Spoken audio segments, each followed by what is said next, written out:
tell she's very scary. Yeah, show them your scary dance, witch dances. Yeah, there you go.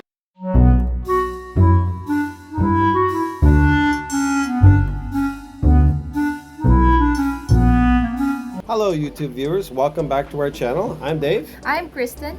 And together, this is our second episode in our YouTube series called Expat in Paradise. Yep. But before watching the whole video, please don't forget to like and subscribe to our channel and click the notification bell for future updates.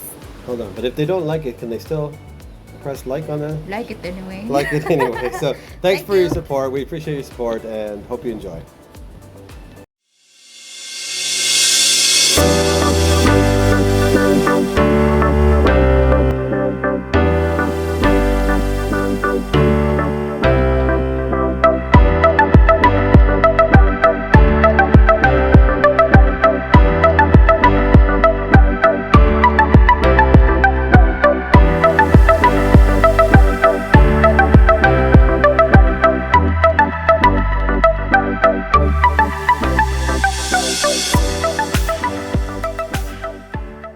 So when Kristen and I were talking about the best video to make about what we should make in our first real video, we thought we'd do a little time travel, which means basically go back in time from when I first arrived here in October last year, 2023. Yeah. Can you tell them where we met?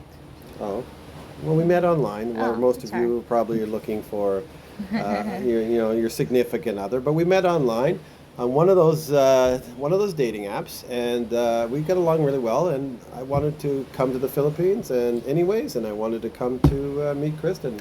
Yeah, we chit-chatted for 4 months. 4 months, and he decided to move here in the Philippines with me. Yes. So We live there up in the mountain in my small cabin. Yep. Cabin. So we're still rewound back to 2023 October. Yes, last I arrived here in the Philippines, and I was met at the airport by beautiful Kristen here. Then we went to her house in the province in her little cabin that she had here. How's your life there with me? Initially, life is fantastic with Kristen. But when I was in the province, after a couple months, cracks started happening in paradise life. Let me describe. The first thing that I found was missing was one of the biggest necessities in life that we all Yes. need is water. Water. Yeah. So our little cabin in the province had no running water. And initially when I first got there, it was kind of okay because there was some water. The water comes from the mountain, comes down the mountain into a little stream, and then they collect it into a bucket. However, It was El Nino period. El Nino period came about 2 months It was in. so hot, and then we have no running water. It's hard to gather some water in our house. Yeah. So we share water from the family house into us. Yeah, we sometimes would be able to have a bucket of water, Yeah. and that's for whatever you need it for. So if there's no flushable toilets, you can imagine how it starts getting a little, some of the amenities are missing. No Yeah. flushable toilets. Yeah.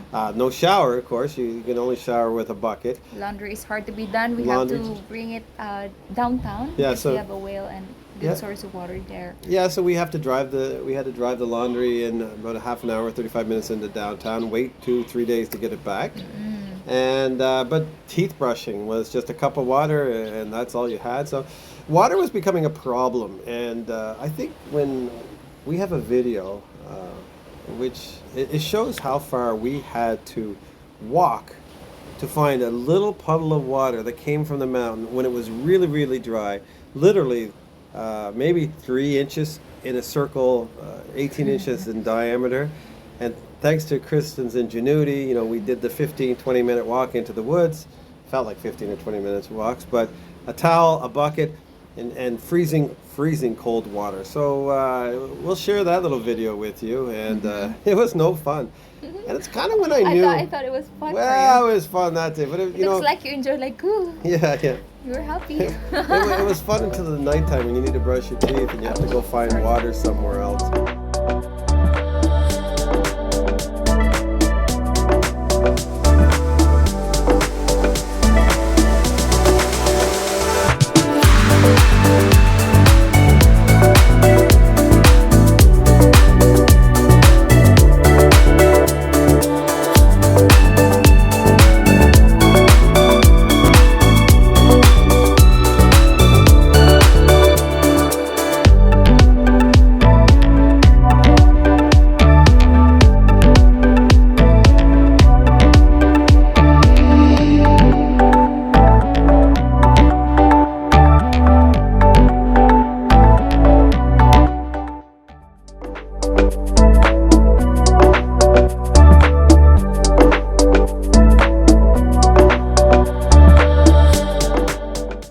So, anyways, it was a good time that way. But it's always, it's nice that she, bathed me like that. But it was a struggle, brushing teeth.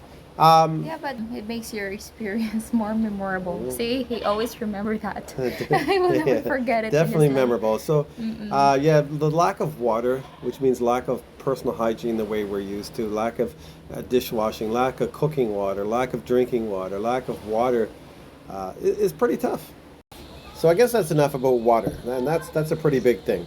The second thing that I found to be very disturbing for me, and Kristen was very used to it, but Another downside, I'd say. downside it was one of the biggest downsides. I'm sure it raised my blood pressure up nightly. It was like a horror show at night for me. I don't know. It doesn't bother her, but let me explain. Kristen's house is 12 by 14, 16. What was it? Yeah, 12 by 14 size. 14. So it's concrete, and they drop a roof on it. It's a common house here in the Philippines. But it leaves 6 inches all the way around for airflow. If it was only air that was coming in, it would be wonderful. But at night, you have a whole barrage of tropical bugs, large lizards, spiders, grasshoppers, locusts are coming in all night long. And for some reason, and I don't know why this is, and they in the middle of the night constantly I feel this boom, something's landed heavy on my blanket on the bed, and I'd wake up and there'd be a black bug this big crawling up my leg, and then there'd be the night I woke. She had a guitar in the corner, no kidding, guitar in the corner by my head, behind my head, and all of a sudden strum, and I'm like at 2 in the morning or 3 in the morning, something strums the guitar, and there's only 2 in your room. You're gonna wake up. Yeah. So I woke. My pets are musicians too. yeah. Her pets like to entertain, but it wasn't entertaining when I turned on the light, and there's a lizard like right here on my head, like 5 inches away from my head, crawling down toward my head. I don't even know what it was doing there, but it was a nightly thing. Spiders crawling up my legs, bugs hitting me, and then, Kristen could sleep through it all, but nothing ever they seemed never to hit her. landed on me before. Never landed on me.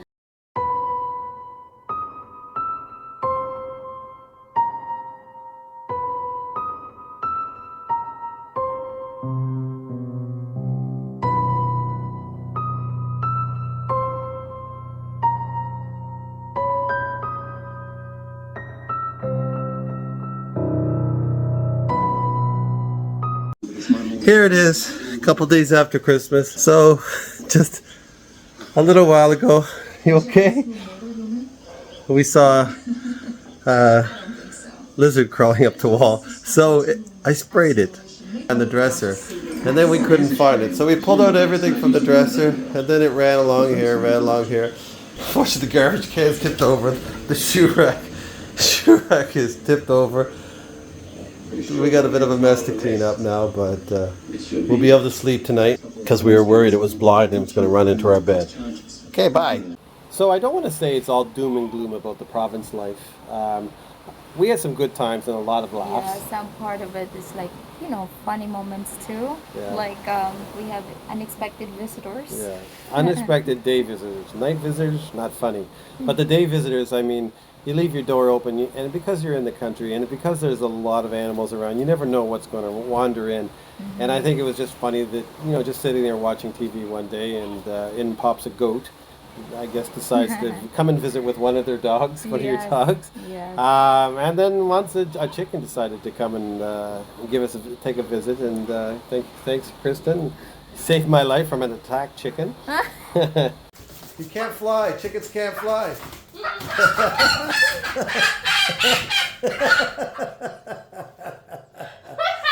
I love it. Okay, well that doesn't happen in Toronto very often. Also piglets. Yeah, you get your piglets, you got your goats, and a lot of dogs. No matter where you go in the Philippines, dogs are going to be an issue. If you don't like dogs, don't come to the Philippines. No. So, but there was a lot of laughs there and stuff like that. And the things that you see on the side of the road, like here they have an animal that looks amazingly like a bull. A huge one. Yeah. Huge. We call it carabao. Carabao. So, huge horns, very ugly, very mean-looking animals on the side of the road, and and those are those are everywhere. I think here. Yeah, that's our national animal here. Yeah, but very very docile animals, and you know. Um, there's just stuff you'll never see, I guess, or maybe you will see it in your country, but in Canada we didn't. One of the things is I was coming out of a 7-Eleven one day, and parked outside is a motorbike with three very goats. large goats tied to the motorbike. Just their heads are there, and they're like sitting waiting for their owner, like a puppy would, Yeah. waiting for their owner to come out of 7-Eleven. So that's kind of funny. Those are the funny things. A couple days later, there's a 13-year-old kid on a little wooden stand and being driving a carabao down the road. 13 years old, small little kid, controlling a, I don't know, 300-400 pound bull looking animal. And then, I think we also have a video of, this is how, it's like back in the 1800s, this is how they transport water and stuff. So you'll see lots of times they have carts. Yeah. But now they use carabao. Yeah, they use carabao here in the Philippines. In the province. Yeah, sorry, in the province. You don't tend to find them in Cebu City or Manila Makati. Don't worry. They have their own animals there, I'm sure. But anyways, yeah, so those are experiences that I'll never forget about living in the province. So one of my greatest joys of the province life, other than Kristen, was the people. The people are so close there. They're so friendly. We talked about it before, the hospitality, the happiness, just great people. And with that greatness comes the fiestas. So there's a lot of fiestas. Gatherings, yes. Some visitors. Visit which? Visit horse? None of that. Some visitors. Visitors. Yeah, so we no matter what day what week it is, there's always a fiesta somewhere. They get together for everything. Or birthdays. Birthdays, anniversaries, Weddings. christenings, weddings, and you're invited. I'm going to tell you right now, you're invited. If you're in the area, you're invited. Multiple times we've gone to people's homes. I have no idea where I am. But let me tell you something. Coconut wine. Some of you will love it. Some of you will hate it. Some of you will be like, what the heck? But what it is this wine that they make from coconuts. It's obvious. We call it tuba. Tuba. So if they ask you tuba, you're going to see them pour wine from a white plastic jug that looks like it's been holding motor oil. But it's not. It's just stained. And then everybody shares a glass. Yes. All around. Yeah. So you don't bother asking for a second glass because this one is full of handprints and stuff. But it's a shared thing, and it's what you do. You take a shot. I don't care for it, but yeah, when in Rome, you got to do what the Romans do. So as we were talking before about the fiestas and things that happen in the province, we threw our own fiesta, which we call Halloween party, Yes. at our little First cabin.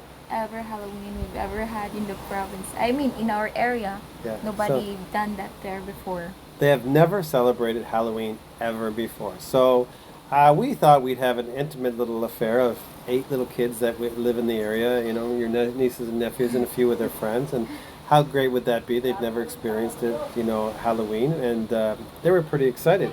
But as things happen It turned out that in the Philippines, word spreads. And there's a fiesta / Halloween party at our little cabin. You got to think 12 by 14, not very big.